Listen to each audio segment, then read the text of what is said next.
Donc, un autre problème qui est le suivant. Un professeur est convaincu que les étudiants qui suivent ses cours exclusivement le matin obtiennent de meilleurs résultats que ceux qui les suivent exclusivement l'après-midi. Il recueille des échantillons aléatoires de notes finales dans les deux cas. Son hypothèse est-elle confirmée par les données?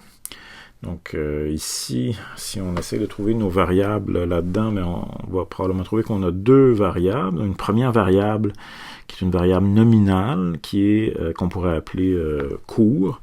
Puis il y a deux catégories là-dedans. C'est soit j'ai suivi le cours exclusivement le matin, soit exclusivement l'après-midi. Donc ça pourrait être matin et après-midi. Les deux catégories de cette variable-là qu'on pourrait appeler cours.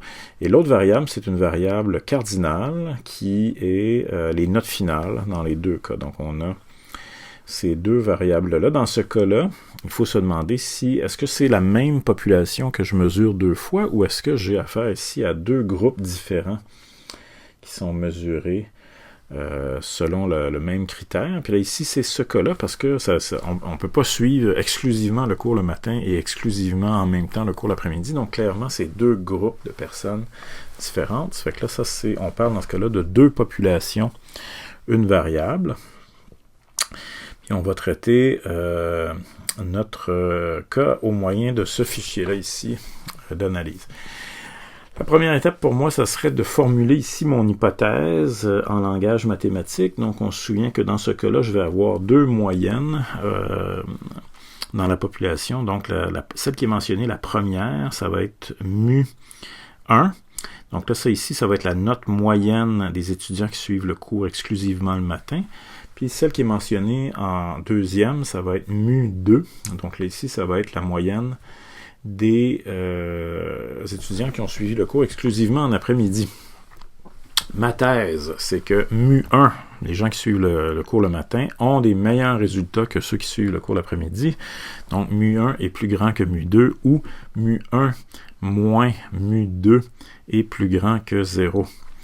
Donc là ici, ça c'est mon hypothèse à moi. La question que je me pose, c'est est-ce que cette hypothèse-là est vérifiée dans l'échantillon?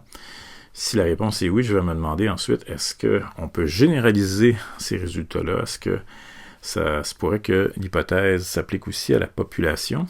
Et finalement, si le résultat est oui, on va se demander qu'est-ce que c'est la différence entre les... Qu'est-ce que c'est la différence moyenne, donc, au niveau de la population entre les gens qui suivent le cours le matin et l'après-midi.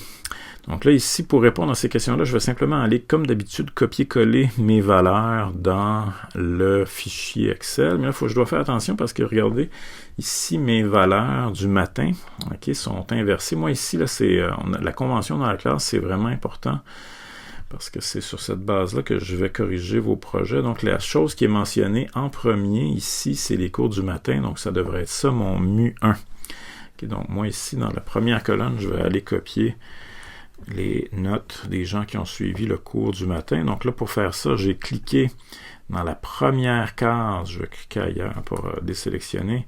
Je viens cliquer dans la première valeur en laissant le nom de la variable de côté. J'appuie sur majuscule, je viens cliquer dans la dernière valeur. Ça, ici, ça sélectionne le tout quand je fais commande C.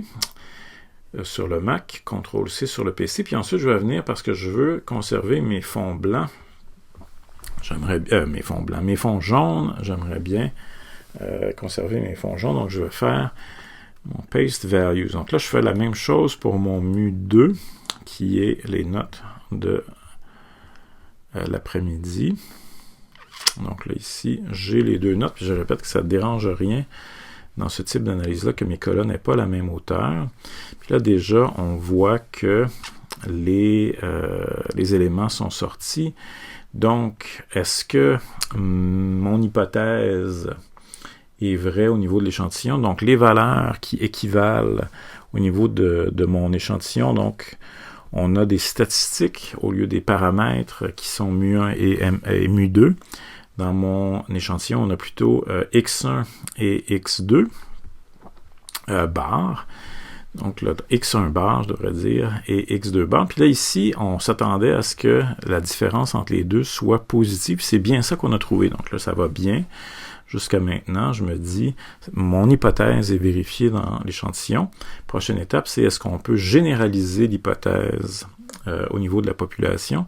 Puis pour y arriver ici, c'est pas une expérience. Et dans mon hypothèse, il y avait un signe plus grand que, donc on va utiliser la valeur P qu'on appelle unilatérale ou one-tail.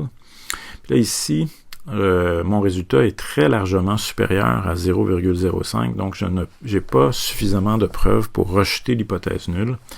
Donc ici, on va dire qu'on ne peut pas généraliser ici le résultat de mon échantillon à la population parce que ça se pourrait très bien que même si mon échantillon confirme mon hypothèse, ça se pourrait que, en fait, les valeurs que j'ai trouvées dans mon échantillon auraient très bien pu être le résultat de ce qu'on appelle la variation naturelle des échantillons. Et ça, ici, avec une probabilité comme celle-là, c'est vraiment pas suffisant pour pouvoir rejeter la nulle. Donc, dans ces cas-là, on va moins s'intéresser à l'intervalle de confiance, parce que, encore ici, mon intervalle de confiance contient la valeur 0. Pas vrai? Parce que là, je suis sûr à 95% que la différence de moyenne entre les gens qui suivent le cours le matin et le cours du soir se situe en quelque part entre moins 4.48 et 6.50, mais cet intervalle-là, comme vous voyez, contient le 0. Donc, ça se pourrait, en fait, qu'il n'y ait aucune différence entre les gens qui suivent exclusivement le cours le matin et les gens qui suivent les cours exclusivement l'après-midi. Donc, ce résultat-là confirme le fait qu'on n'avait pas trouvé de résultat statistiquement significatif dans notre échantillon. Et voilà, c'est la fin de cette analyse-là. Comme vous voyez, c'est toujours assez facile. Ça va assez bien d'interpréter le résultat de nos documents Excel. Voilà.